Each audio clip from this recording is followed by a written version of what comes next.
ধন্যবাদ আপনাকে। আপনারা জানেন যে বগুড়া সদর আসনের নির্বাচনের শিডিউল ঘোষণা করা হয়েছে।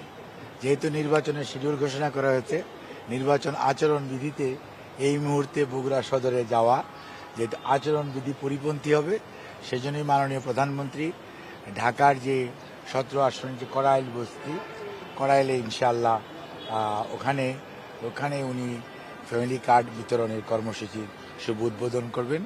আর যে বগুড়াটা না যাওয়ার কারণটা হচ্ছে এটি 10 তারিখ ইনশাআল্লাহ। আর 10 তারিখে ইনশাআল্লাহ সকালে এই প্রোগ্রামটা হবে। আর সারা বাংলাদেশের আরও 14টি স্থানে আপনারা জানতে পারবেন। মাননীয় প্রধানমন্ত্রী সবাইকে, আমাদের যে দলীয় নেতা এবং মন্ত্রী মহোদয়রা আছেন তাদেরকে নির্দেশ দেওয়া হয়েছে যে ওনারা যার সংশ্লিষ্ট উপজেলায় অথবা অঞ্চলে ওনারা ওখানে থাকবেন এবং থেকে নিজেরা সরাসরি ফ্যামিলি কার্ড বিতরণ কর্মসূচির আপনার তদারকি করবেন, উদ্বোধন করবেন এবং সবার যারা ফ্যামিলি কার্ড পাওয়ার উপযুক্ত তাদের মধ্যে ফ্যামিলি কার্ড বিতরণ করবেন এবং এর মাধ্যমেই বাংলাদেশ জাতীয়তাবাদী দলের যে নির্বাচনী অঙ্গীকার, যে অগ্রাধিকার প্রকল্প ফ্যামিলি কার্ড, সেটির বাস্তবায়নের কাজ শুরু হবে। যদিও ডাটা সংগ্রহ, ডাটা এন্ট্রি এগুলো শুরু হয়েছে 23 তারিখ থেকেই, বাট ফ্যামিলি কার্ড বিতরণ ফিজিক্যালি শুরু হবে ইনশাআল্লাহ 10ই মার্চ থেকে।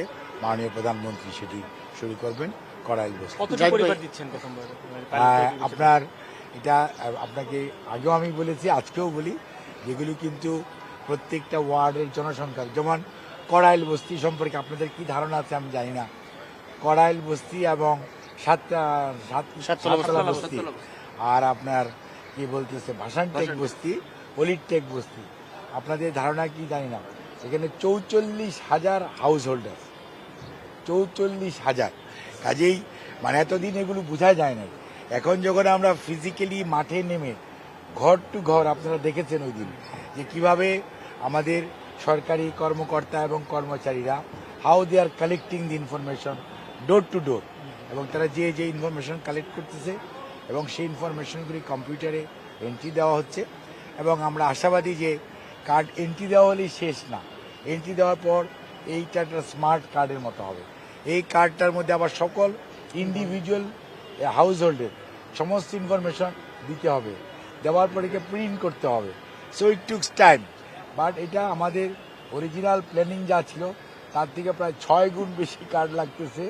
বিশেষ করে যখন আমরা কড়াইল বস্তি, আবার সাততলা বস্তি এবং ভাসানটেক আর অলিটেক অ্যাড করেছি, তখন দেখা যাচ্ছে যে এখানে যেমন অন্য জায়গায় একটা উপজেলায় একটা ওয়ার্ডে হয়তো 700, 800, 900, 1000 হাউস হোল্ড আছে, বাট এখানে আপনার 44,000 হাউস হোল্ড আছে। পতেঙ্গাতে আপনার চট্টগ্রামে 15,000 প্লাস হাউস হোল্ড আছে। খালিশপুর খুলনাতে 7,000 প্লাস হাউস হোল্ড আছে।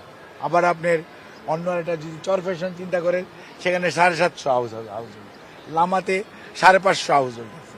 এরকম আর কি আপনার হাউস হোল্ডটা এলাকা ওয়াইজ ভেরি করতেছে। তার জন্য আপনি যে সংখ্যা আপনারা যখন জানতে চান একদম পারফেক্ট এত সংখ্যা, যখন আপনারা 8 তারিখে আপনাদেরকে আমরা একদম কারেক্ট বলতে পারবো। বাট এই মুহূর্তে the information is in the pipeline এবং ইনফরমেশন কালেকশন হয়ে গেছে, এখন ডাটা এন্ট্রি হচ্ছে। জাহিদ ভাই, এই ফ্যামিলি কার্ডটা করবেন যাতে এই ফ্যামিলি কার্ড আমরা, যেহেতু এই কার্ড সবাই ইউনিভার্সালি পাবে, তার মধ্যে হতদরিদ্র, দরিদ্র এবং নিম্নবিত্ত এই 3 শ্রেণীর যে ফ্যামিলি, ওনারা এটার সুবিধাভোগী হবে। অন্য যে মধ্যবিত্ত এবং উচ্চবিত্ত ওনাদেরও ওনারা কার্ড পাবেন, বা সুবিধাভোগী হিসেবে ওনাদের কিউআর কোডিংয়ে দেওয়া থাকবে যে আপনার যে প্রাপ্যতা ছিল এই টাকাটা আপনি রাষ্ট্রকে কন্ট্রিবিউট করতেছেন, যাতে গরিব, যাদের পাওয়া উচিত সুবিধা বঞ্চিত মানুষ, তাদেরকে দেওয়ার জন্য। So they will feel honoured যে এই কার্ডটা দেওয়ার কারণ দে আর গেটিং কার্ড এবং they are contributing in other way to the country, যে তার সুবিধাটা সে অন্যকে দিচ্ছে। এটা কার্ডের মধ্যে এই প্রভিশন ডেভেলপ করা হয়েছে এবং এই কার্ডটির মাধ্যমে নারীর যেমন ক্ষমতায়ন চিন্তা করা হয়েছে, নারীকে এবং একটা পরিবারকে একক ধরা হয়েছে। এবং এর মাধ্যমে আমরা মনে করি যে ফ্যামিলি কার্ডটার মাধ্যমে একটা পরিবার যখন আস্তে আস্তে স্বাবলম্বী হবে, অর্থনৈতিক সচ্ছলতা আসবে এবং মা তার বাচ্চাদের পড়াশোনার জন্য, তার বাচ্চাদের পুষ্টির জন্য সে অর্থ ব্যয় করতে পারবে, তখন একটা পরিবার বা next generation will be much better of.